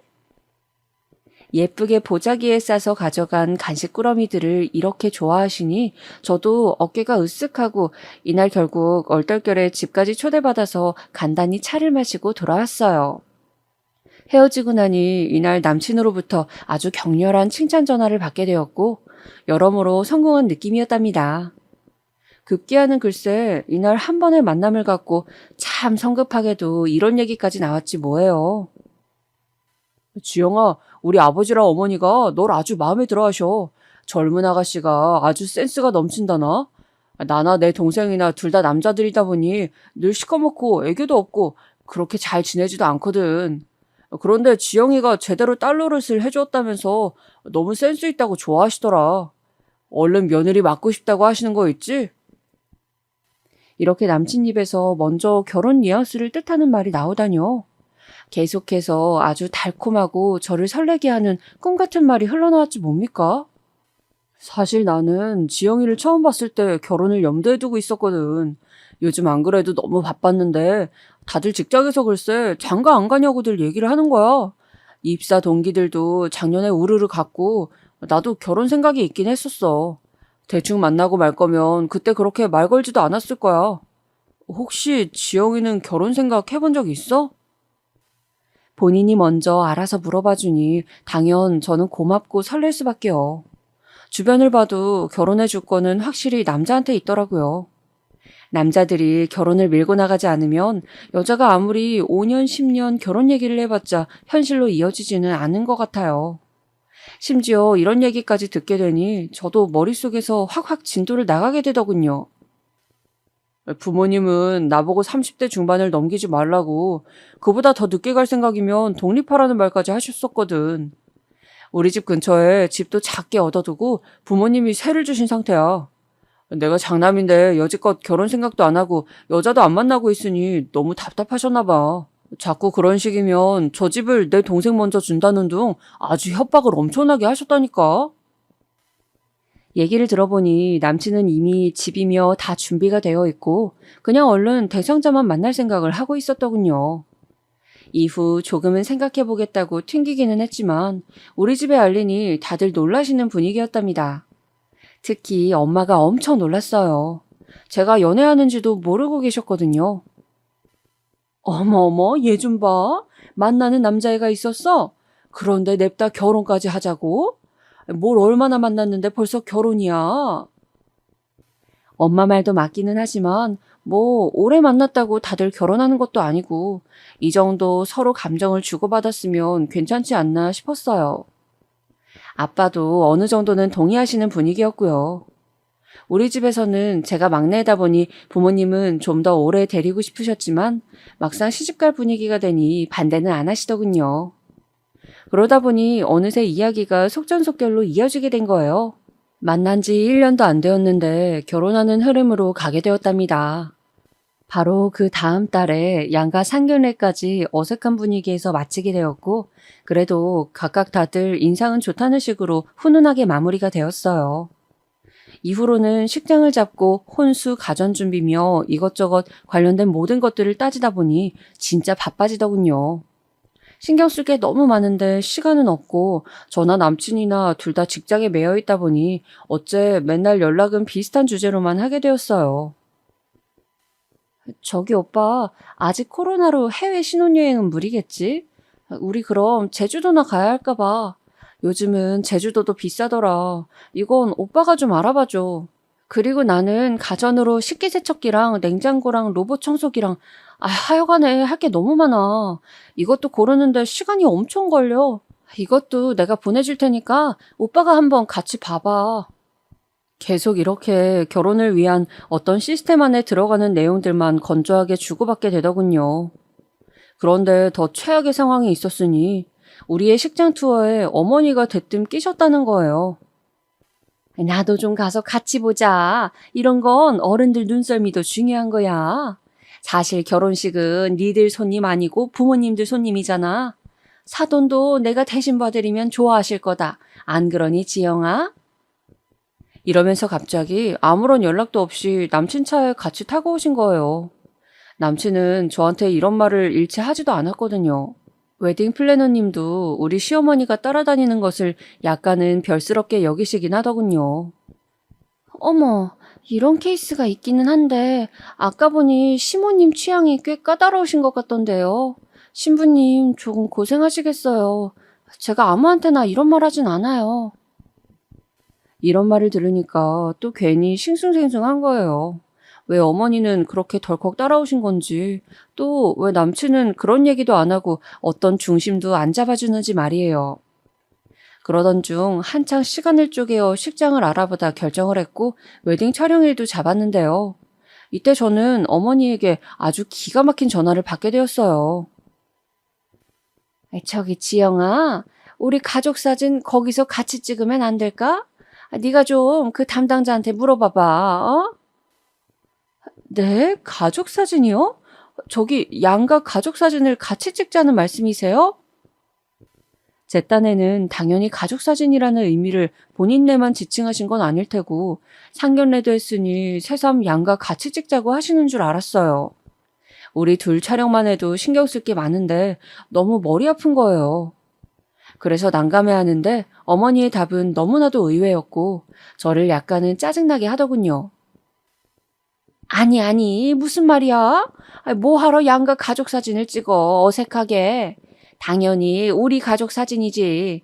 니네 아버님이랑 나랑 민재랑 정재랑 이렇게 넷이서 턱시도 입고 같이 사진 찍을 일이 없어. 사실 저번에도 찍으려다가 아이고 내 정신이야. 여기서 어머니는 뭘 실수하신 양 갑자기 말을 막 돌리시더라고요. 아무튼 그건 그렇고 무슨 예비 시댁 식구들이 거기 한켠에서 넷이 나란히 사진을 찍겠다는 건가요? 그런데 사실 이보다 더 중요한 저 말 안에 숨어있는 어머니의 칠칠 맞은 실수를 눈치챘어야 했는데 아주 나중이 되어서야 비로소 알았지 뭐예요. 아무튼 이 당시에 전 순진하게 그냥 저 말에만 짜증이 나 있었고 남친을 통해서 애들러 말을 했어요. 오빠가 좀 어머니한테 말씀드려줘. 이게 뭐야? 우리 웨딩 촬영만 해도 드레스 고르고 정신이 없다고. 내 친구들 와서 이때 같이 사진도 찍기로 했잖아. 그런데 갑자기 어머니 아버님이랑 도련님 오시면 내가 신경 쓸 게 너무 많은데 이건 못하겠다고 말씀드려줘. 이때 남친은 좀 당황스러운 표정을 짓더니 아무래도 제가 너무 곤란해 보였는지 알겠다고 하더군요. 그래, 너가 많이 불편한가 보다. 어머니께는 내가 말씀드릴게. 걱정 안 해도 돼. 또 사람 기분이 왜 그런진 몰라도 이렇게 바로 받아들여서 수긍해주는 모습을 보니까 마음이 약해지는 거예요. 내가 너무했나 싶기도 하고 이후로 조용한 어머니를 보니 좀 실망하신 것 같기도 하고요. 그런데 해도 좀 너무하잖아요. 부부 웨딩 촬영하는데 예비 시댁 식구들이 껴서 그들만의 단란한 가족 사진을 한 켠에서 찍게 해달라니요.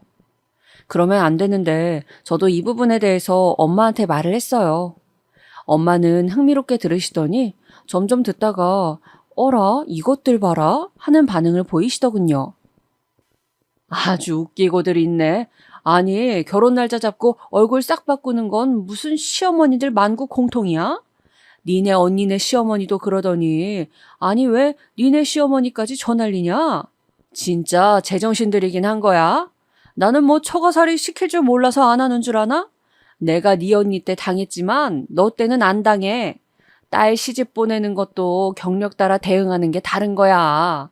내가 요것들 가만두나 봐라. 엄마가 이렇게 나선다는 것 자체가 불안하긴 했지만 제가 아무리 말해도 남친이 못 알아먹고 외려 제 탓을 하니까요. 이때 저는 남친이 저에게 했던 것처럼 따로 남친에게 말해주지 않고 곧장 엄마에게 연락처를 넘겼어요. 저 역시 아무런 얘기도 못 들은 상태로 대뜸 제 번호가 어머니에게 알려져서 너무 황당했었거든요. 이후로 어머니가 저한테 전화하시면 우리 엄마도 똑같이 제 남친에게 전화를 해대기 시작한 거예요. 나중에는 어머니도 뭔가 이 시소 타듯 이어지는 흐름이 이상했던지 저에게 전화를 걸어오셨답니다. 내가 좀 오늘 조심스러운 얘기를 해야 될 것 같은데 저기 니네 어머니 말이야. 그렇게 매일 우리 민재한테 전화를 걸어대신다면서. 아니 민재가 말한 건 아니고 말하다 보니까 그냥 어찌 알게 된 거야. 암튼 밖에서 일하고 있는 애한테 그렇게 자꾸 전화를 걸어대시면 어떡해? 이런 건 네가 중간에서 좀 말씀을 드려야 될 것 아니야. 저도 감정이 있고 엄연히 똑같은 사람인데 솔직히 좀 못 참겠더라고요. 결혼식 앞두고 다 잡은 물고기 마냥 그렇게 함부로 대한다면 저도 똑같이 대해줘야겠다는 생각이 들었어요. 저 역시 결혼식 다 잡았고 물을 것도 없는데 겁날 게 뭐가 있나요? 결혼하는 신부가 뭔 죄를 지은 마냥 매일매일 전화로 신문을 당하듯 혼나야 하냐고요. 어머니, 근데 저도 좀 서운한데요? 저도 지금 나와서 일하고 있고 어머니 전화 받겠다고 여기 회사 카페까지 나와서 받고 있어요. 어머니도 식 앞두고 계속 전화 주시고 지난주에는 어머니 외가 댁까지 다녀왔어요. 저도 이렇게 바삐 움직이는데 민재 씨도 저희 집이랑 같이 맞춰가야 되는 거 아닌가요? 저희 엄마한텐 제가 말씀을 드리겠지만 어머니도 제가 직장에 있는 시간대는 좀 피해 주시면 안 될까요? 조곤조곤 할 말 다 하고 예의는 지키면서도 나한테 함부로 하지 말란 식으로 툭 날렸어요. 이때 어머니는 뭐가 그렇게 불끈하고 자존심이 상하셨던지 글쎄 대답도 안 하고 전화를 그냥 툭 끊어버리시는 거예요. 이후로 저녁쯤 퇴근한 남친이 저에게 연락을 해왔고 어머니에게 대체 뭐라고 들은 건지 서로 간에 날이 서가지고는 한참을 싸웠어요. 이게 부모님이 걸려있는 얘기다 보니까 끝도 없이 싸우겠더군요. 그래서 드레스 피팅도 한 번 더 하러 가야 하는데 남친이랑 싸운 거로 결국 저랑 언니만 다녀왔었어요. 그러다 보니 점점 우울해지기도 하고 이 결혼을 내가 정말 해야 되는지 모르겠는 거예요. 남친도 뭐가 그렇게 화가 났던지 중간에 자기 어머니가 낀 문제여서 그런지 몰라도 결혼식을 2달 앞둔 시점에서 일주일이 넘도록 저한테 아무런 연락도 안 하는 거예요. 진짜 우리가 결혼을 하는 사람들이 맞기는 한 건지 한창 좋아 죽을 때인 예비부부가 일주일이 넘어가는 시간 동안 단 한 통의 연락도 안 할 수 있는 건가요? 흔히들 말하는 메리지 블루에 걸린 건지 저는 주변에 이런 어려움과 우울함을 호소하기 시작했고 결혼한 친구들이며 안 한 친구들이며 온갖 잡다한 위로와 충고를 보내오더군요. 결국 저는 자존심이 다 뭐냐 하면서 남친에게 연락을 해서 어찌어찌 겨우 수습을 했고요. 하지만 여전히 마음 안에 상처는 있는 상태로 결혼 준비를 해나갔답니다. 이때 남친 반응도 참 미덥지도 않았고 자기가 화나 있다는 어필을 무척 하더라고요. 어찌되었건 그럼에도 결혼 얘기는 계속 세게 밀고 나가길래 그거 하나는 마음에 든다 싶었어요. 지영아, 우리 결혼식도 재미있게 잘하고 행복하게 잘 살아보자, 어?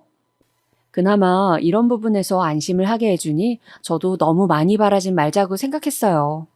그리고 전 더 복잡한 문제로 싸우긴 싫어서 여전히 고쳐지지 않는 남친의 버릇도 그냥 눈 감기로 했답니다.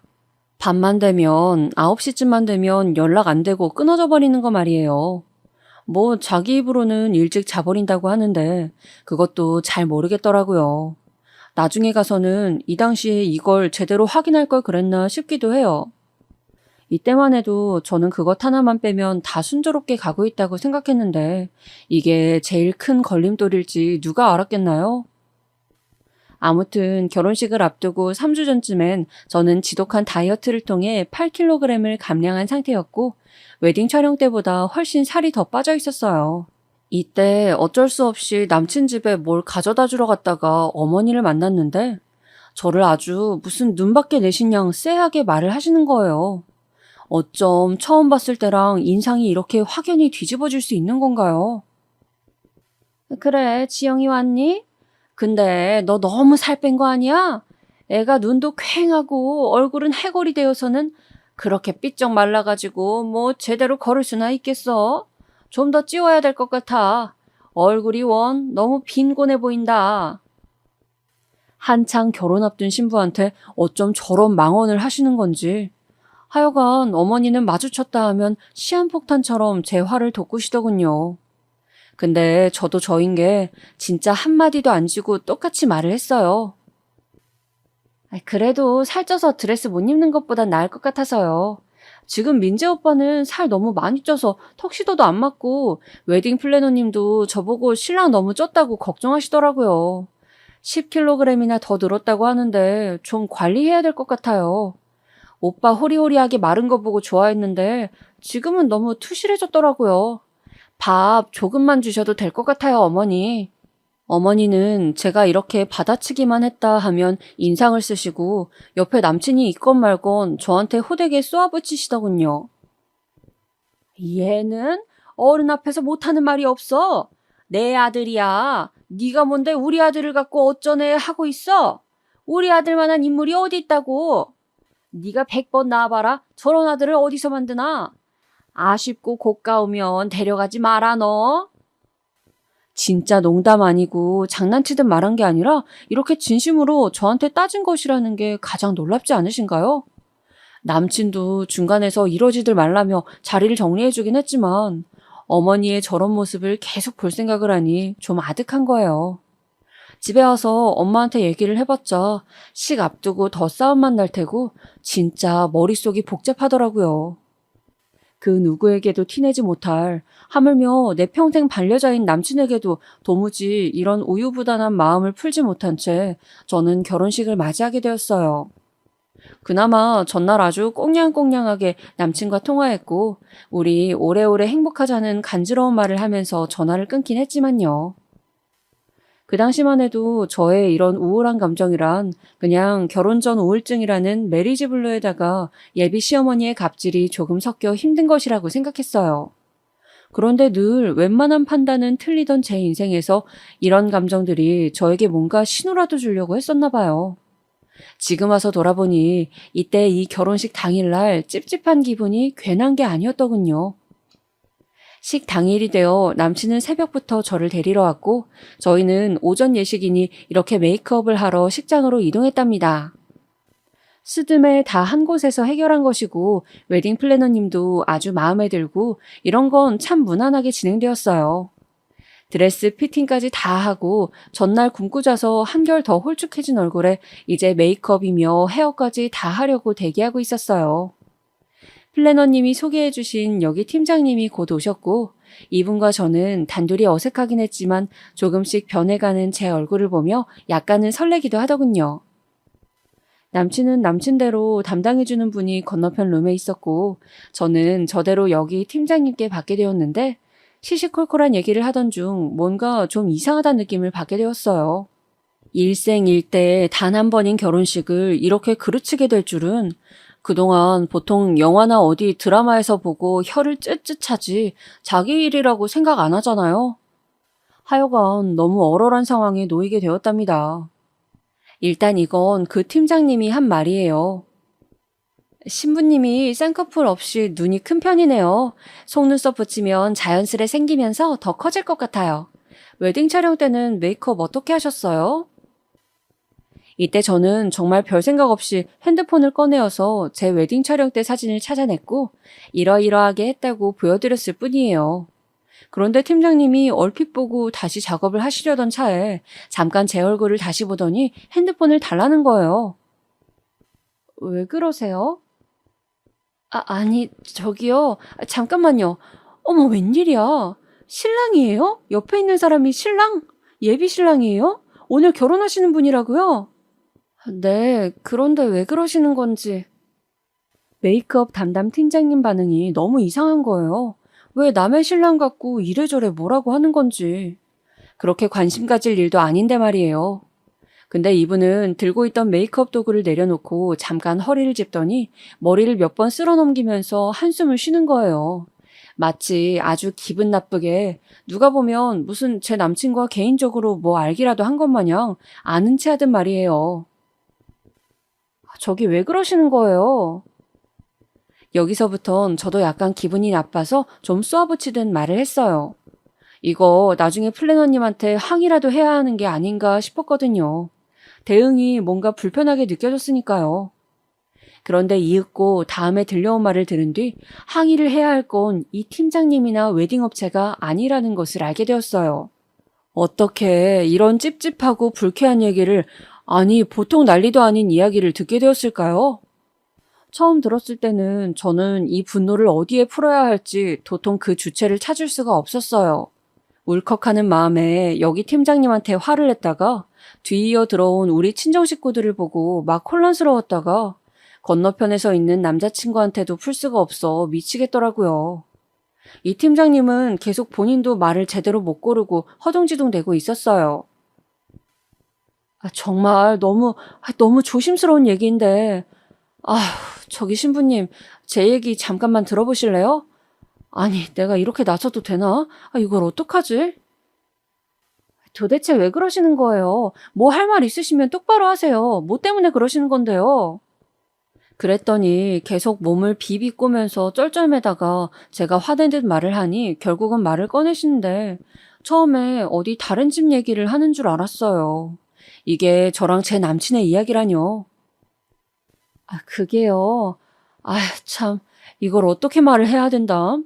아무튼 말씀드릴게요. 판단은 신부님이 하세요. 근데 제 생각은 이 결혼 접으시는 게 나을 것 같은데. 아무리 대충 봐도 그게 맞아 보여서 말이에요. 저기 여기 신랑님 말이에요? 제가 아는 사람이에요. 저라기보다 제 사촌동생 말이에요. 정말 극도의 오지랖에 참견에 별푼수 같은 반응을 한다고 느껴졌던 이 팀장님에게 나중에는 이분을 만난 게 천운이었다고 생각하게 될 줄 누가 알았으려나요? 이분 입에서 나오는 말은 계속 충격의 연속, 반전의 반전, 정말 토할 것 같은 내용들 뿐이었고 급기야 저는 제대로 서 있을 수 없게 되었어요. 하필 어쩌다가 돌고 돌아 여기로 온 건지 참 사람 일 알 수가 없어요. 아무튼 다 떠나서 이 사람 제 사촌 여동생 제부였어요.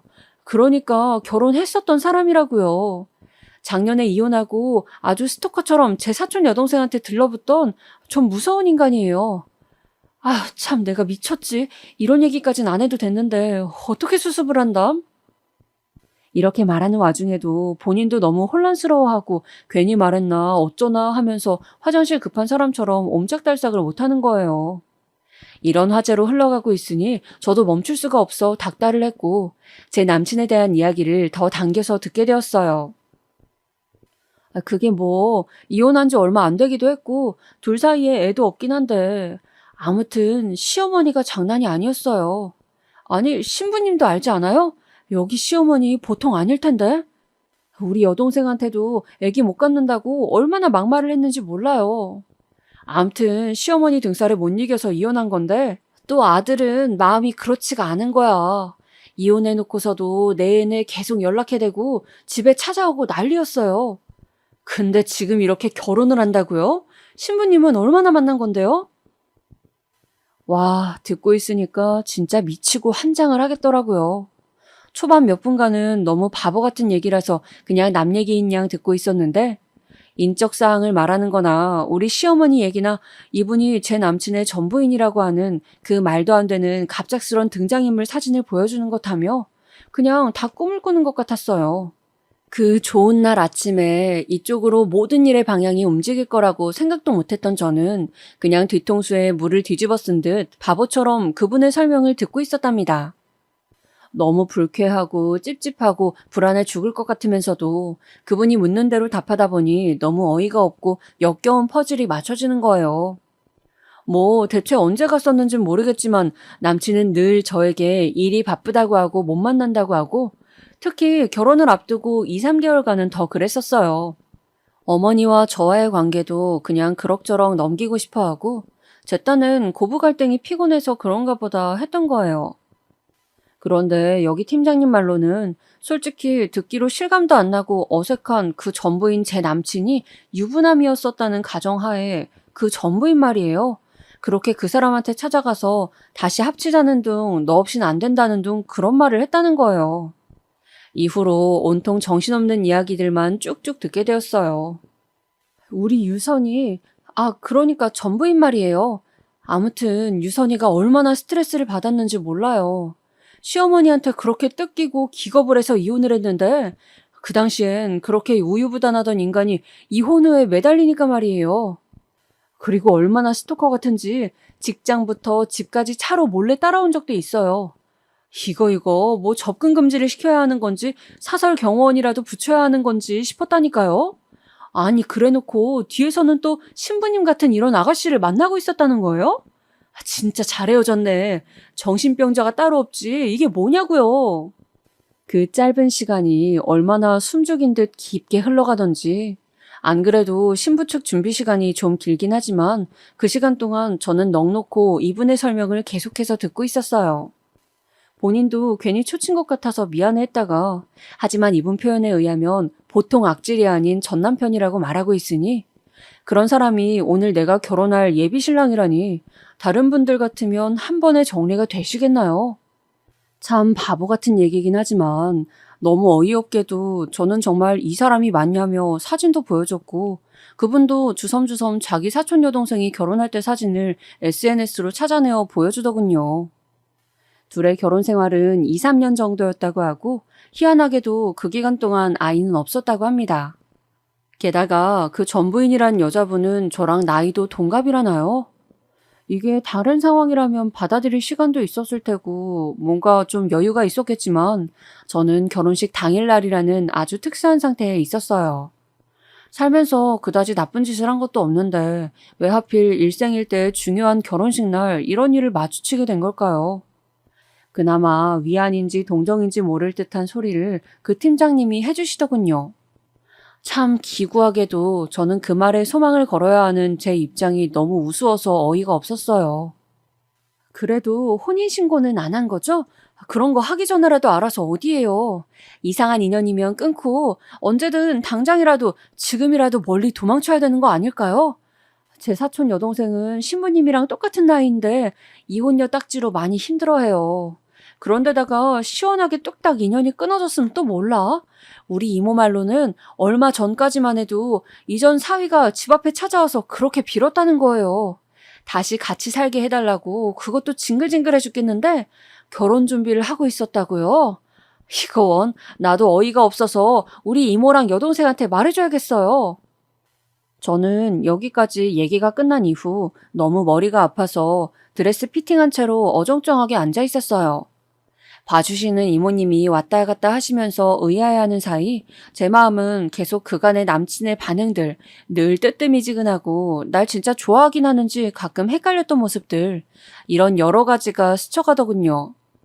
그러면서도 결혼만은 그렇게 외치길래 바보같이 저는 남친이 절 좋아하긴 하지만 표현을 잘 못하는 줄 알았어요. 저 팀장님 핸드폰 속 그 사촌 여동생분 결혼식 사진을 보니 조금 지금보다 약간 앳되긴 해도 누가 봐도 제 남친이 남편 자리에 있더군요. 사진이 그거 한 장이랑 뭐 패백대 가족들이 찍어준 사진이 있다고 해서 봤는데 그것도 영락없이 남친 맞았어요. 저는 그 이상 무슨 말을 하고 어떻게 행동하면 좋았던 것일까요? 아무튼 이대로 그냥 무시하고 진행을 하고 나중에 물어본다던가 이런 쪽으론 도저히 마음이 움직이질 않았어요.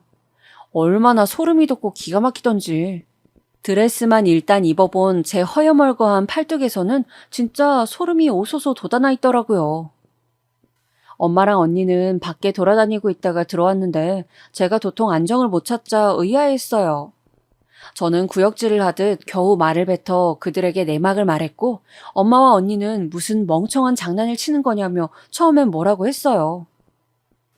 엄마, 언니, 내가 사진까지 다 봤는데 맞는 것 같아. 재혼인가 봐. 나는 그런 것도 몰랐는데 어떻게 나? 제 말에 엄마랑 언니는 좀 평소와 뭔가 다름을 느끼긴 했고 여차저차 결국 그 팀장님을 붙잡고 마구 물어댔어요. 이분도 일이 점점 커지니 약간 겁먹은 것 같기도 했지만 잘못한 일은 아니라고 여겼던지 우리 엄마와 언니에게도 똑같이 사진을 보여주더군요. 저와 엄마, 언니는 셋이서 나란히 그러고 서서 이러지도 저러지도 못하고 있었어요. 아직 결혼식장까지 움직이지도 못했고 여기는 그냥 메이크업 하러 온 곳일 뿐인데 전 얼른 준비를 끝마치고 식장으로 이동해야 하는데 말이에요. 엄마와 언니는 전날 밥도 잘 못 먹고 어지러워했던 제가 걱정이 되어서 굳이 오지랖 떨며 극성맞게 여기까지 따라온 건데 셋 다 완전 머릿속이 정지되어서는 어쩌지를 못하고 있었던 거예요.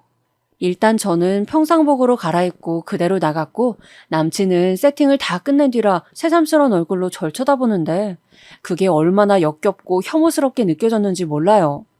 저도 뭔 생각으로 뭔 기대를 갖고 물었었는지 모르겠지만 일단은 대기실에서 대뜸 물었어요. 딱 떨어지는 제 한마디의 질문에 남친은 아무 생각 없이 고개를 돌리다가 눈이 멈추더군요. 오빠, 차유선이라는 분 알아? 뭐? 저는 멍청하게 서서 줄줄 구구단을 외우듯 들은 얘기를 쭉 읊어버렸어요. 나이는 나랑 동갑, 성동구 살고 이혼한 지 1년쯤 됐나? 오빠 얼마 전까지도 그 집에 왔다 갔다 하며 오빠 집보다 더 자주 드나든다며. 이렇게 건조하게 말을 읊는 저를 보고 남친은 무슨 타임머신 타고 장소 이동이라도 한 듯 무척 어리둥절한 얼굴을 하고 있었어요. 하지만 저는 남친이 평소와 다른 표정이란 걸 알 수밖에 없었어요. 되게 긴장하고 겁에 질린 얼굴을 하고 그냥 똑같은 말만 되묻는 거예요. 그게 무슨 말이야? 그게 누군데? 어쭈, 심지어 누구냐고 모른 척을 하는 거예요. 하긴 그러니까 저한테 그동안 이런 방구도 없었고 어느 시간만 되면 툭 하고 연락이 끊기고 말짱하게 결혼 얘기를 하면서도 그 집을 드나들었던 것 같아요. 그보다 지영아, 왜 이러고 있어? 준비 아직 안 했어? 이렇게 답하는 남친에게 저도 모르게 순간 이성을 잃었나 봐요. 솔직히 이런 상황에 이성을 잃어도 좀 봐줘야 하는 거 아닐까요? 글쎄, 벌레 한 마리 잡아본 적 없는 제가 그대로 손이 나가지 뭐예요. 정말 순식간에 남친의 얼굴을 스쳐 지나가는 제 손을 보며 저 역시 놀랄 정도였어요. 와, 오빠 제정신이냐? 내가 우스워? 오빠 네 눈엔 내가 그렇게 바보 천치 같고 호구 같아? 내가 모르길 바랬어? 평생 모르고 살 줄 알았어? 세상에, 하다못해 파혼도 아니고 이혼이잖아. 어떻게 이혼했던 걸 말을 안 해? 오빠 네가 인간이야? 남친은 얼굴은 잔뜩 화난 표정을 지으면서도 막상 대꾸는 또 못하는 거예요. 이 상황에 저는 우리 엄마와 언니가 예식장으로 가고 있다는 것을 알지 못한 채 전 저대로 남자친구에게 마구 쏟아붓고 있었어요. 누구 인생 말아먹으려고 작정했어? 네가 뭔데 나를 이렇게 속여가지고 그냥 결혼을 하려 들어. 나중에 혼인신고할 때나 말하려고 했어? 진짜 미친 거 아니야? 그리고 심지어 뭐? 얼마 전까지 저 여자 집에 들락거렸다며? 너 진짜 제대로 당해볼래? 와락 소리를 지르며 발을 쿵쿵 굴러대는 저 때문에 대기실은 시끄러워지고 플래너님은 뛰어와서 저를 말렸지만 모든 상황은 더 악화될 뿐이었어요. 옆 대기실에 있던 다른 예비부부까지 나와서 쳐다보고 아주 그냥 난장판이었답니다. 남친은 꼴을 또 주변 눈치를 꽤 보는 사람이라 제발 조용히 하라고 했지만 그 와중에 남의 시선을 따지고 있는 모양새가 더욱 절 우롱한다는 생각밖에 안 들었어요. 옆에 있던 것들을 다 던져대면서 분을 토해냈지만 너무 기가 막힌 거예요. 오늘 초대한 사람들이며 여러 가지 것들이 머릿속에서 정말 복잡한 전선 마냥 얽히고 설켜 있었어요. 남친의 이런 반응을 보니 저는 확신이 올 수밖에요.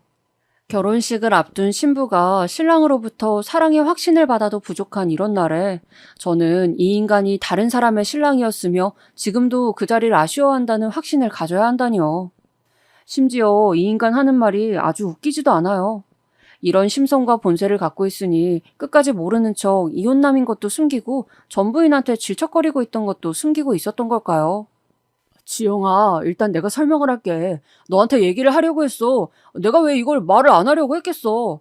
당연히 해야지. 해야 하는데 어차피 혼인신고 나중에 할 때 알게 될 텐데 굳이 숨길 이유가 없잖아. 일단은 나는 우리 둘 사이에 더 집중하고 싶었어. 혹시 너가 상처받으면 안 되니까 내 개인적인 사정은 중요하지 않다고 생각해서 말을 안 했던 거야. 이게 말인지 방구인지 둘 중 뭐라고 보이시나요? 본인의 개인적인 사정이라뇨. 무슨 취업하는 자리도 아니고 동업하는 관계도 아니고 혼인을 결정하는 사람들끼리 혼인 여부를 말을 안 해주면 어떡해요? 진짜 기절할 노릇이었는데 이 와중에 엄마한테 전화가 걸려온 거예요. 받을 기력도 없어 죽겠는데 하도 길게 걸려오길래 받았고 엄마는 확인을 해야겠다며 씩씩대시더군요. 지영이 너 말 똑바로 해봐. 진짜 맞아? 이혼한 거 맞대? 확실해? 확실하냐고. 저도 지금 개인 대 개인으로 전쟁을 감행하느라 정신이 없어 죽겠는데 엄마가 재차 묻는 말에 그냥 맞다고만 대답을 했고 그러고 전화를 끊어버렸어요. 계속 말 같지도 않은 말로 저를 더욱 골리기만 할 뿐인 남친을 보며 저는 손에 있던 것들을 다 던져가며 입 다물라고 악을 바락바락 썼어요. 안 그래도 몸매 관리한답시고 빼짝 말라서 손도 떨리는데 진짜 뒤로 넘어가겠더라고요. 대강 우리의 큰 대화로 사정을 들어버린 플래너님도 완전 숙연해지셔서는 아무 말도 못하셨어요. 그 길로 저는 택시를 잡아 타고 집으로 가려다가 엄마랑 언니는 예식장에 가 있고 친척들도 얼마 안 있으면 몰려오니 그쪽도 들리긴 해야겠는 거예요. 진짜 착잡한 마음으로 그 자리에 도착을 했는데 4층 홀로 올라가는 순간 입구에서부터 익숙한 목소리들끼리 시끄럽게 엉켜있더군요. 설마 했던 우리 엄마와 어머님의 목소리가 맞았어요. 아이고 이거 안 놔? 놓으라고! 웃기지 마, 이 여편네야. 오늘 진짜 너 죽고 나 죽는 거야. 내가 그동안 참고 있었는데 너 아주 오늘 날 잘 만났어. 개망신 제대로 당해봐. 제 눈앞에서 펼쳐진 광경은 엄마와 어머니가 목소리만큼이나 어지럽게 얽히고 설켜있는 모양새였어요. 저에게 대략적인 정황을 확인한 엄마는 너무나 천연덕스럽고 아무렇지 않게 예식장으로 걸어 들어온 어머니를 보자마자 그대로 낚아채서는 온몸의 분노를 다 쏟아내고 있었던 거예요. 언니도 말리고 늦게 도착한 아빠도 말리고 보통 소란이 아니었지만 좀처럼 진압될 기미가 보이지 않았어요. 일단 저부터도 말리고 싶은 생각이 전혀 들지 않더군요. 남친에 대한 생각은 당연하거니와 그 언저리쯤 머물고 있던 어머니의 행동들이 눈에 들어오는 거예요. 아니, 본인 아들이 전부인 꽁무니 쫓아다니는 거 몰랐다고 치자고요. 그런데 적어도 본인 아들이 이혼남인 것에 대해 저에게 입도 뻥끗하지 않았어요. 간간히 뭔가 실수하는 듯한 어투를 쓰긴 했지만 때마다 그걸 얼버무렸던 걸 보면 지도 숨길 작정이었다는 거 아니에요. 이날 어머니는 우리 엄마 손에 아주 신명나게 응징을 당했고 예식장 직원들이 뜯어말리고 겨우 떨쳐내고 나서야 조금 불길이 가라앉았어요. 그나마 다행인 건 손님들이 들이닥치기 전에 일이 터진 거라 우리 엄마가 어머니에게 분풀이하는 모습을 보이진 않았다는 거죠. 일단 저를 대신하여 언니와 아빠 등 가족들이 아주 분주하게 알려대고 저도 몸이 안 좋아 급히 응급실에 갔다는 둥 누가 봐도 파혼을 예감할 수밖에 없을 핑계를 대며 그날 하루를 조용히 닫아버렸어요. 남친은 그날 뺨 한 대로 끝난 게 아쉽긴 하지만 우리 엄마로 인해 어머니 여기저기 앓는 소리를 내며 들어누운 걸 생각하면 그냥 넘어가야 될까 봐요. 제가 준비한 가전들이며 이런 것들 다 포함해서 저는 팔면 중고가 되기 때문에 전부 돈으로 내놓으라고 했고요. 어머니랑 남친은 처음엔 지네들도 손해를 입었다고 무슨 말 같지도 않은 소리를 하더군요. 그런데 엄마가 전화를 뺏어서 아주 우악스럽게 경고를 했더니 지들도 나름 인간이랍시고 말이 들어가긴 했어요. 야, 니네가 사람이긴 하냐? 니네 집 주변에 대자보 써서 사기 결혼한 사기꾼 부모의 자식 새끼라고 써붙이기 전에 좋은 말 할 때 입 다물어. 나 니네 직장도 알고 니네 가게도 다 알아. 그리고 자네 엄마한테 전해. 니 자식 새끼 귀한 줄 알고 남의 자식 인생 생으로 잡아먹으려다가 네 자식이 먼저 굴러 떨어진다고. 헛수작 부리면 내가 진짜 자네 직장이며 자네 엄마며 가만 안 둘 거야. 경찰에 신고할까? 고소해? 그럼 누가 손해인데? 좋은 말 할 때 돈 주고 끝내던지 안 그러면 싸움 한번 길게 끌고 갈 건지 니들이 정해. 엄마의 말로 이 상황은 어찌저찌 정리가 되어 지금 지지부진하게 돈을 나눠서 받고는 있는 상황이에요. 진짜 속된 말로 금융치료라고 그나마 돈이라도 얼마씩 돌려받고 있는 데다가 그 얄밉고 열받던 예비 시어머니가 우리 엄마한테 조금의 반항도 못하고 어마어마하게 당하던 모양새를 생각하면 그냥 차근차근 제 속에서 소화시켜보려고 합니다. 시간도 걸리고 여전히 아리다리 아프겠지만 말이에요.